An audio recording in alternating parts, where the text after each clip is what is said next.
He saved the world. They killed him for it. They burned his village, murdered his pregnant sister, and executed him as the hero who'd outlived his use, but hell spit him back out.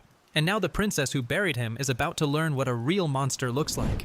Raoul Evans used to be a hero. He saved the world, slayed the Demon King, and did everything a righteous man is supposed to do. And the moment it was over, the people he bled for turned around and killed him. Everything important to him was stripped away in a single breath. And just like that, the hero stopped being human. Now he's floating in some white, endless void, and a crying goddess is clinging to him like he's the only thing holding her together. She's begging him to live happily with her here, in paradise, for all eternity. Raoul just stares at her like she's speaking a foreign language. Happily? He almost laughs at the word. If he wanted to feel anything even close to happy right now, it wouldn't be in some quiet little heaven. It would be watching the people who destroyed him suffer. The goddess senses it immediately and panics, apologizing through her tears, admitting she didn't expect him to be this reluctant. But Raoul isn't interested in apologies. He wants something very specific from her, and he leans in close enough that she can feel exactly how serious he is. Give him back the other power, the one she sealed away inside him, the power of darkness, the kind meant to destroy, to take, to consume everything in its path. The goddess recoils, horrified, warning him that using it will devour his very soul. Raoul doesn't even blink. He tells her flat out, he doesn't care about the god's rules, he doesn't care about consequences, and if she loses her divine position for breaking the law, that's her problem. Either she can do it, or she can't. And here's the twist. This goddess isn't just any deity. She's the goddess of love, and she's been hopelessly, obsessively in love with Raoul since long before his reincarnation. When he coldly asks if her feelings for him were really that shallow, something snaps inside her. Tears stream down her face, but her eyes light up. She grabs his face, pulls him close, and whispers that every single part of him is special to her. His fearless look, his strong will, his terrifying potential to reshape the world. Raoul, meanwhile, is already calculating. A love-drunk goddess with world-breaking power? She might actually be useful. He pushes just a little harder, asking if this whole catastrophe, his betrayal, his death, was orchestrated by the gods. She shrieks that it absolutely wasn't, and he watches her unravel in real time. Hearts literally bloom in her eyes. She's not just loyal, she's completely gone for him, babbling about how unthinkable it is that pure humans would murder their own savior. Raoul coldly notes to himself that she's a totally insane goddess, and then tells her to memorize this moment well. When he scolds her for failing him, she doesn't flinch. She melts. She begs him to scold her more, sobbing that she loves him, but couldn't protect him, and Raoul realizes he's holding the leash of something genuinely unhinged. Then the scene slams forward. Raoul is back, resurrected from the depths of hell, cloaked in black, standing tall in front of the woman who sent him there. "How are you doing, princess? It's been a while." The princess stares at him in pure horror, blood on her face, stammering that it's impossible, that she's certain he died. Because, oh yes, she's the one who killed him. And now we finally meet her properly. The beautiful, beloved, sacred treasure of the kingdom. The princess everyone adores, parading through the streets while her people scream her name in worship. But behind that angelic smile is something rotten. She calls the knights and citizens her shields. She thinks of the populace as disposable armor meant to die for her one-of-a-kind existence. She struts through the cheering crowd, thinking, this country is mine, this world is mine. And when she looks back at the memory of Raoul, the hero she had executed, she doesn't feel guilt. She feels hunger, those honest eyes of his, that face of despair as he died. She wanted to defile them. She called his quick death too harsh, not out of mercy, but because she didn't get to savor it long enough. Her name is Victoria, and the cruelty runs even deeper. Raoul was never her lover. He was her tool. She picked him because he had a good pedigree, a handsome face, and more importantly, because he was stupid enough to be controlled. Her real ambition was to marry him, put him on the throne as a puppet, and seize the entire country through the son she'd bear him. She privately admits the real hero would have been a better-looking husband, and casually muses that if her future child turns out ugly, she'd probably just have to kill it. This is the woman the entire kingdom worships. Enter her actual fiancé, Count Émile Auclair, the prince's eldest son. He's handsome, arrogant, and a complete mama's boy. He struts up to Victoria, bragging that his mother was thrilled about their engagement, reminding her that she checked him out 3 times at the party, boasting that all of this is thanks to his mother's teachings. Victoria smiles sweetly while internally screaming. She's going to have to listen to this disgusting mama's boy's nonsense endlessly, forever, all for her ambition. Even so, she tells herself, it's a trivial price to pay. The crowd adores her. Emil's just a +1. She's the one the citizens truly love. Then the story jumps forward 1 year, to the kingdom of Kurz and Auerbach Castle. Victoria is being dressed in a pure white gown, her handmaidens gushing about how Emil will be absolutely captivated, how the color suits her blonde hair, how it's the highest quality dress tailor-made for this very day. But one of her loyal knights is kneeling before her, desperate, begging her to reconsider the parade. There's been a murder. The gatekeepers were killed, and strange sickness and mysterious whispers are spreading through the city. She can sense an invisible thread tying all of it together, and she's pleading with Victoria to at least postpone until the culprit is caught. Victoria's response? Aha! She laughs in the knight's face. What is there to fear now that both the demon king and the hero are dead? She refuses to show even a hint of weakness in public. And when the knight pushes back one more time, Victoria's smile turns ice cold. If even a single scratch appears on her precious skin, she will personally eradicate the entire order of chivalry that's supposed to be protecting her. The knight bows in terrified submission. Victoria yawns, tells the maids to fetch her a different dress, and orders them to clean up that unsightly thing, meaning the loyal knight crumpled on the floor. That's how little her shields mean to her. And then, the reckoning. We flash back to the white void, and suddenly everything clicks. Raoul is back in the place between lives, cradling the weeping goddess of love in his arms. She's asking him how it felt to watch her die in vain, promising that her regret and her love will give him strength. She begs him to torture her more. Whatever dark, twisted pact they made, she delivered, because the Raoul standing in front of Victoria now isn't the naive hero she murdered. He's something she helped create, a man pulled out of hell itself, wielding stolen darkness, backed by a goddess so obsessed with him, she'd burn heaven down to please him. And as the chapter closes, Raoul remembers the words that echoed in him the moment he died. If you are kind, you will be used. If you are foolish, you will be seized. He saved the world, and the world ate him alive for it. Now, the world will be peaceful, they said, but peace built on a hero's corpse doesn't last. Victoria has no idea what's walking toward her throne. The hero she killed is back, and this time, he's not here to save anyone. Before Raoul gets sent back to the living world, the goddess of love holds him one last time, her eyes wet with that familiar devotion. She tells him it's always painful to part with him, but there's no other choice. All that's left now is to revive him. Raoul, colder than ice, just tells her to hurry up and do it. She smiles through her tears and whispers a blessing over him, praying that her divine grace will follow him into hell. And then, in a moment that says everything about their twisted relationship, she kisses him, soft, sparkling, almost holy, while Raoul lets it happen like a man signing a contract in blood. The scene rewinds further, back to a time when Raoul was still the hero everyone believed in. In the peaceful Macaulay village, a little boy runs up to him shoving a piece of rye bread into his hands, insisting the hero take it for his journey. Raoul protests that it's too precious, but the kid just beams and says it's fine, as long as he beats the Demon King. The whole village gathers to wave him off, the children begging him to come back and play, and Raoul smiles and promises he will. Behind him stand his companions, the great sorcerer, the saint, and his loyal party, all thanking the villagers for their kindness. Their mission, they say, is to bring peace to the world as quickly as possible. It's the kind of warm, golden memory that makes everything that comes next so much worse. Because these are the people Raoul died for, the children who fed him bread, the villagers who prayed for his safe return. And the moment he saved them, the kingdom strung him up and executed him as a hero no longer needed. That quiet village scene isn't just a flashback, it's the wound. Every smile Raoul remembers is fuel for the revenge he's about to unleash. And now, reborn from hell with a goddess on a leash and darkness in his veins, he's walking straight back into the palace to collect. Cut to the present. Princess Victoria is mid-tantrum, being manhandled by the very hero she thought she killed, shrieking that her body is not something any lowly person can touch. She threatens him. Does he know what'll happen to him if he lays a hand on her? Does he want to go through that experience again, meaning the torture and execution she orchestrated the first time? Raoul just smiles, a slow, patient nightmare of a smile, and then he leans in and whispers the words that crack her entire worldview. Now then, you want children, right, princess? It's time for the main event. Victoria's eyes blow wide, and then Raoul, casual as anything, compliments her dress, asking why she isn't wearing white on the day of her marriage announcement. Because, he muses, the color of blood won't look pretty on a red dress. That's when she finally understands. This isn't a kidnapping. This is a performance, and she's the main act. Her knight, Sandra, charges in screaming at him to unhand the princess, but Victoria isn't having any of it. She's shrieking, "Mama! Mama! Save me!" at the top of her lungs, which would be tragic if it wasn't so pathetic.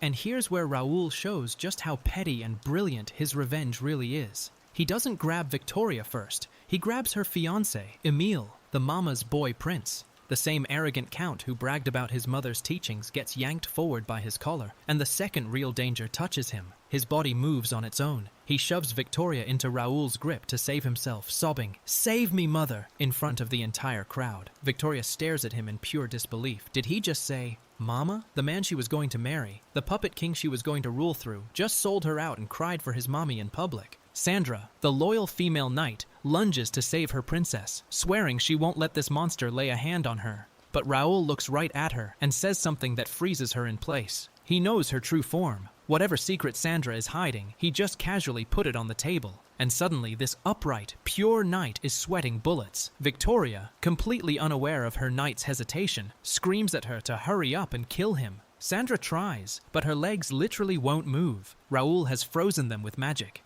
Victoria, in full meltdown, screams back, "Who the bloody hell cares? Save me even if it means chopping them off." That's the woman the kingdom worships, willing to saw off her own knight's legs for a 5-second head start. Then Victoria does the absolute worst thing she could do in this moment. She screams at her own panicking people to silence themselves, shrieking that she doesn't fear this monster posing as the hero. And Raoul's grin stretches wide. Oh, he's waited for this. He turns to the crowd and spreads his arms like a showman. "You people love spectacles like this, right? Slowly appreciate it from where you stand." The ordinary citizens caught in the scene start begging. "They're nobody. They have nothing to do with this. Please let them go." Raoul laughs. He's not killing them. He wants an audience. The bigger the crowd, the better the show. The princess's public condemnation is only just beginning. Victoria tries to cling to her last card, screaming at everyone that this has to be a demon in disguise, that the real hero is long dead, that he should already be dead because she made sure of it. Raoul just sighs like he's talking to a slow child. If she can't even believe he's alive, they can't move the conversation forward. But then he drops the hammer. He starts listing her crimes out loud, in front of the crowd. The corrupt priesthood that siphons offerings from believers, the ones who couldn't pay getting branded as demon-possessed and executed, water torture, crotch splitting. How many innocent people have been sacrificed for her luxury? Sandra, frozen in place, stares in horror, because somewhere deep down, she knows he's telling the truth. Victoria, cornered, snarls back that other people's lives are filth to her, and that's the answer Raoul wanted. He laughs out loud. "Filthy, huh? I'd expect nothing less, princess." The mask is off, publicly, in front of her own citizens. But Victoria isn't done spinning. She rallies her knights, shrieking that this is a demon that copied the hero's appearance, that killing a messenger of God is unforgivable, that the real hero is long dead. She's trying to rewrite the narrative in real time, and some of her knights actually buy it, charging forward with blades drawn. Raoul looks at them with dead eyes and asks if they really think they can defeat him with such toys. And then he vanishes. The guards posted at the castle gates turn around, confused. The man they were supposed to stop just walked past them like they were statues. One of them mutters about the princess's wedding reception parade happening in a month, saying the area is off limits. Too late. Raoul is already inside, standing over the bodies of their fallen comrades, and the bodies aren't pretty. He muses coldly about how these people once violated and killed all of his comrades and walked away laughing, and now their princess wants to throw a parade. His smile turns razor sharp as he whispers the words that should terrify every single person in that kingdom. How fascinating. Let the parade of madness begin. Back at the parade, Raoul is still putting on his show, and Victoria is still trying to save face in front of her people. She rallies what's left of her composure and shrieks at him that she told him she'd kill him, didn't she? That this is what happens when anyone dares oppose her. She's screaming for her knights to repent, regret, and cut him down on the spot. Raoul just sighs like he's watching a toddler throw a tantrum in a grocery store. "Aha, so you're still howling," he mutters, almost impressed that she hasn't learned anything yet. The knights charge in shouting for the sake of her highness, and Raoul doesn't even flinch. He looks at them with these dead, amused eyes and asks the princess a simple question. Why is she so upset? He's just copying what her people did to him. This is retribution, plain and simple. She's reaping exactly what she sowed. And then, with a little wave, he tells the knights they should be excited too, because eventually it'll be their turn to die a miserable death, just like he did. The smile that follows is pure nightmare fuel. This isn't punishment anymore. It's a lesson, and everyone in the square is enrolled. Then, the real horror starts. With a flick of his hand, Raoul unleashes something on Victoria's body, and suddenly the untouchable princess is on her hands and knees, choking on her own screams. Her stomach is tearing itself apart from the inside. Blood everywhere. She's crying out for her mother, begging someone, anyone, to make it stop. Raoul crouches down next to her almost sweetly and warns her that if she keeps screaming like that, she'll die from blood loss. The crowd that worshipped her just minutes ago watches in frozen silence as their sacred princess writhes in a puddle of her own making, and somewhere deep inside Raoul, the voice of his long-dead goddess whispers the command that fuels all of this: torture her more.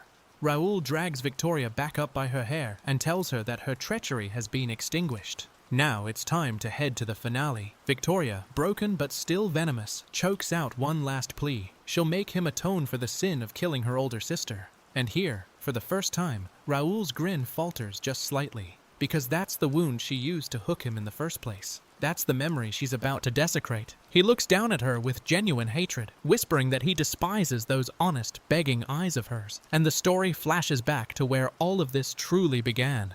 Before the Demon King was ever defeated, Raoul had a big sister, a gentle, laughing saint of a woman who lived in a beautiful church, surrounded by flowers and stained glass. She was everything soft and good in his life. She used to tease him about being her worry, insisting it was her job to fret over her little brother, not the other way around. Raoul would shoot back that her body wasn't hers alone anymore, because she was pregnant. She was glowing, tired, radiant, and so full of hope. She'd smile and tell him she was tired of hearing those words already, rubbing her belly like it was the whole world. Raoul was going to be an uncle. He had a family waiting for him on the other side of the war. They had plans. Raoul promised the three of them, his sister, her husband, and the child, would be waiting for him when he got back from subjugating the Demon King. The next time they met, the baby would already be born. His sister laughed and said since they'd have to make the hero carry the child in his arms, Raoul quickly corrected her with a quiet smile. He was just its uncle. It was one of the warmest, simplest moments of his entire life. He kissed her forehead goodbye, told her the church would surely grant her protection, and walked off to save the world, believing his family would be safe while he bled for it. That belief is what Victoria weaponized. Because the moment Raoul left for the final battle, Victoria gave the order. Her captain asked if they should take the villagers hostage as leverage. Raoul was close to them. It would work. Victoria didn't even look up from her tea. No, kill them, as brutally as possible. The village that fed him rye bread, the children who begged him to come back and play, his pregnant older sister in her little flower-filled church, all of it was erased while Raoul was off being a hero. When he returned, there was nothing to come back to, and the kingdom that ordered it then executed him to tie up the loose end. That is the wound. That is why he crawled out of hell. So when Victoria, bleeding on the ground, dares to accuse him of killing her sister, Raoul's patience finally snaps. He yanks her up and tells her to get ready, because she's about to be in for quite a show. Victoria, half delirious, turns to Sandra and whispers for her to take Hiro-sama away. She wants to quickly defile him herself, in private, where she can hurt him the way she used to hurt everyone. Raoul hears every word, and something in his expression shifts from vengeance to something darker, more surgical. He is done playing. He drags her up onto a platform in full view of the screaming crowd and begins his masterpiece. Victoria tries to stay regal, tries to speak her twisted philosophy out loud, that her crime was simply existing, that they only ever needed her strength to subjugate the Demon King, that unnecessary things should be thrown in the trash once they've outlived their use. Raoul lets her talk. He even asks her, calm as anything, why she burned down his village, why she killed innocent people who had nothing to do with anything. Victoria, with that sick little smile, just shrugs and tells him she wasn't the one who burned it. She only gave the order. Her hands are clean. And that's when Raoul springs the real trap. Victoria suddenly realizes her voice has gotten louder, way louder, echoing across the entire square. She panics and asks what's happening. Raoul smiles and tells her the truth. He amplified her voice with magic, so every single confession she just made would reach the masses' ears. The crowd heard all of it. Her contempt for her people, her dismissal of the hero, her casual approval of slaughter. He leans in close and thanks her, genuinely thanks her, for saying the words he wanted to hear. The princess's crimes have now been exposed in front of every single citizen who came to celebrate her wedding. Victoria tries to fight back one last time. She shrieks that it wasn't her fault, it wasn't a crime. She's the princess and her knights were just following orders. Sandra, standing there frozen, screams alongside her that it's righteous to commit massacre for the sake of justice, that the princess's orders are absolute, that all other lives are worth less than trash compared to hers, that the villagers were willing to die for her, and probably wanted to. It's the worst possible thing she could say in front of a crowd that's just had its illusions shattered. Raoul turns to Sandra almost gently and reminds her that eradicating the royal guards earlier was a homage to her. She's one of the princess's knights. She noticed what he was doing, didn't she? She was faithfully abiding by her princess's orders too, so what could possibly be wrong with what he's doing now? Then Raoul turns back to Victoria and closes in for the finishing blow. He drops a final memory in front of her. A quiet church, a sister with flowers in her hair, a promise about being an uncle, a baby that never got to be born. He whispers something to the trembling princess that the crowd can't quite hear, but we can feel it. Something like, "You took all of that from me, so now I'm going to take everything from you." The wedding parade she demanded, the one her knight begged her to cancel, is no longer a celebration. It's a public execution, and she's the main attraction. The hero she murdered has turned her own stage into the venue for her downfall, and the curtain is just starting to rise on the finale. Back in the goddess's white void, Raoul is recounting his victory like a kid showing off a school project. He laughs, actually laughs, telling her how fascinating it was, how Victoria's face at the big moment was a true masterpiece. He tells her he'd already killed the corrupt priest who sold out his big sister before the parade even began. Then, in his greatest stroke of cruelty, he disguised himself as that very priest and walked right up to the princess in plain sight. She never saw it coming. The goddess listens with glowing, adoring eyes as he explains every beat of the plan, clearly delighted that her beloved hero is finally getting the revenge he deserves. He rewinds further to show her exactly how the priest died. The man's name was Gustav. He lived in a sprawling, palatial mansion paid for with money he'd squeezed out of his own believers. When Raoul walked in, Gustav nearly had a heart attack, shocked that the hero he'd helped murder was somehow standing in his parlor. And here's the thing about Gustav. The moment he realized he was cornered, every shred of his holy robes fell away. He dropped to his knees and started begging like the pig he was. "Is it money you want?" He had plenty, ripped off from his believers. He'd give Raoul whatever he wanted. Influence, status, women, anything. Just please let him live. Raoul smiled, nodded along, and then killed him the way the priest had loved killing others, with the water torture punishment he'd used on so many